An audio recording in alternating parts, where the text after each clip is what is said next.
السلام عليكم حبايبي ومتابعيني. النهارده هنعمل مع بعض انجح عجينه للبيتزا الايطالي. زي ما انتم شايفينها عجينه قطنيه وجميله جدا ولونها جميل ومستويه، وهقولك النهارده على كل التكات والتركات اللي فيها اللي تطلع معاكي العجينه كده، وكمان الجبنه تمط معاكي زي ما انت شايفاها كده. بيتزا ناجحه وجميله قوي واحلى من اللي بنجيبها من المخابز بكتير. تابعي معايا الفيديو للاخر وما تنسيش تعملي لايك، ولو اول مره تشوفي قناتي يا ريت تشتركي في القناه وتفعلي الجرس عشان تشوفي كل جديد. يلا نبدأ الفيديو وما تنسوش اللايك. اول حاجة معايا المكونات الجافة، معايا 4 كوبايات من الدقيق. دقيق متعدد الاستخدامات عادي او خاص بالمعجنات لو متوفر عندك.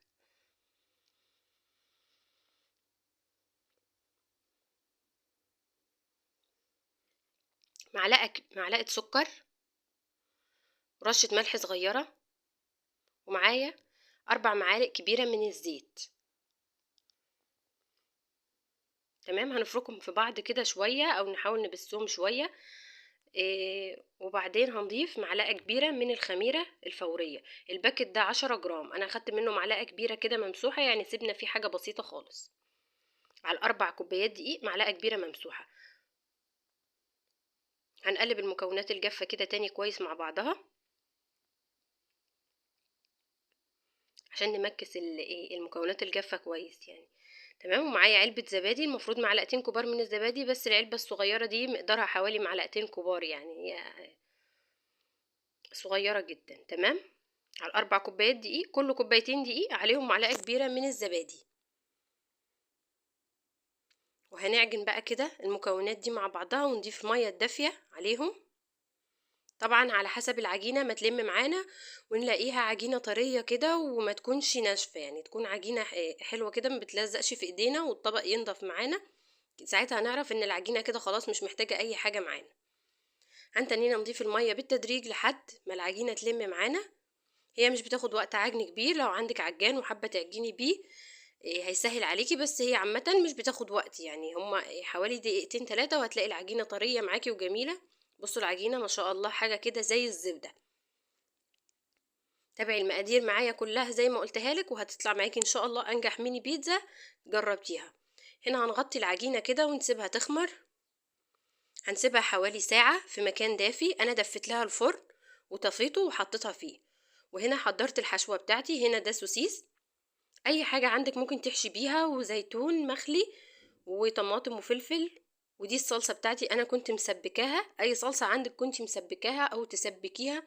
هنضيف عليها معلقة صغيرة من الملح، ورشة فلفل اسمر، ورشة زعتر، وبابريكا، وتوم باودر.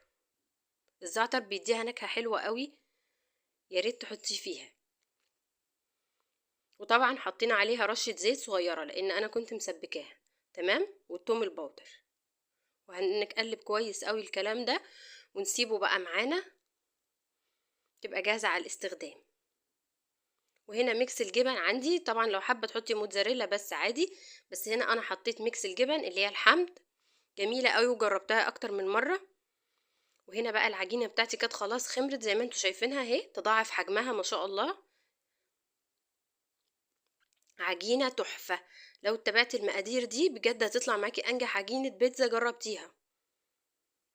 هنا معايا الصاج بتاعي دهنته بمسحة زيت خفيفة، وهبدأ اكورها كده في حجم البيضة.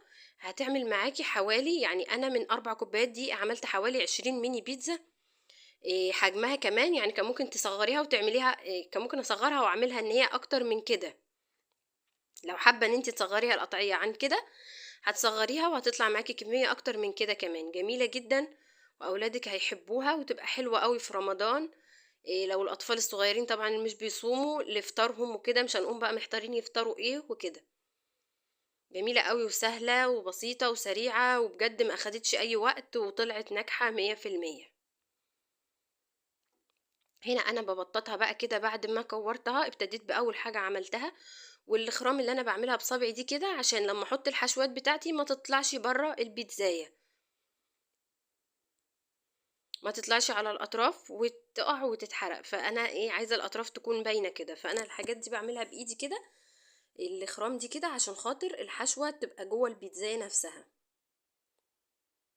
هنخلص كل الكمية اللي معانا نعملها بنفس الشكل. وبعدين بقى هنجيب الصلصة بتاعتنا هنجيب الشوكة الاول ونخرمها كده. اسفة معلش.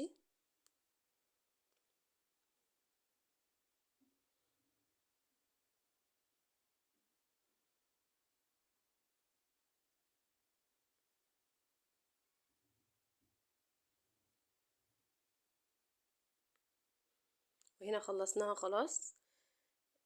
هنا بقى هنحط الصلصة على الوش. انا مش بحب احط صلصة كتير عشان ما تعجنش معاكي، يعني هو كده المقدار ده كويس قوي. طبعا لو انتي حابة تزودي براحتك.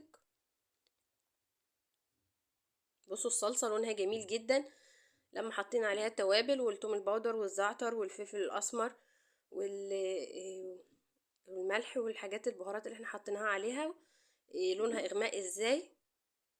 اي صلصة متسبكة عندك تقدري تستخدميها عادي جدا.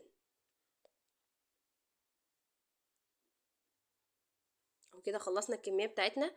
هنرش بقى رشة ميكس جبن من تحت، وبعد كده هنحط الحشوة بتاعتنا اللي هي الزيتون والفلفل الاخضر.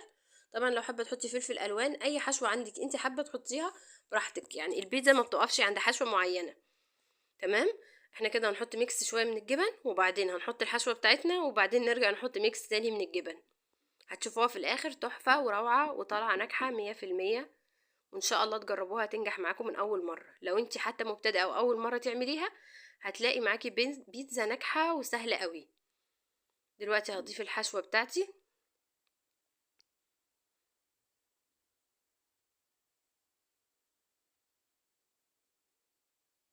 اهو كده. طبعا الكمية اللي انت حابة تحطيها براحتك.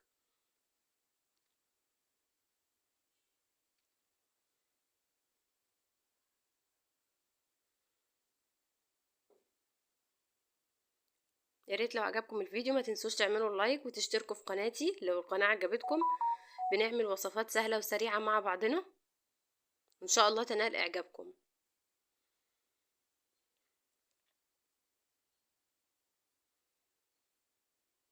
هنرجع تاني نحط ميكس الجبن زي ما قلت لكم.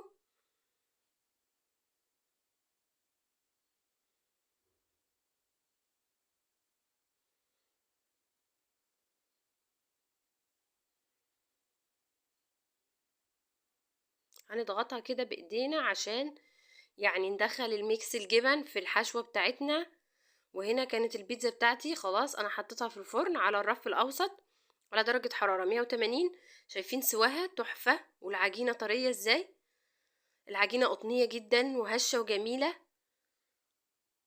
والجبنة بتاعتي بتمط وتحفة بجد. كانت اروع بيتزا ممكن تعملوها.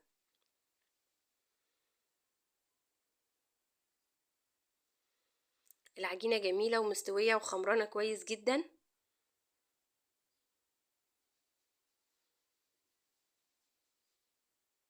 حلوة قوي قوي وهتعجب الاطفال جدا. ولو حابين ان انتوا تصغروا حجم البيتزا عن كده هتعمل معاكم كمية اكتر من كده. الاربع كوبايات دي هيعملوا معاكم كمية اكبر من كده بكتير. جميلة تحفة بجد. ان شاء الله اشوفكم في وصفات كتير بعد كده. ما تنسوش تعملوا لايك، واشوفكم في فيديو جديد. مع السلامة.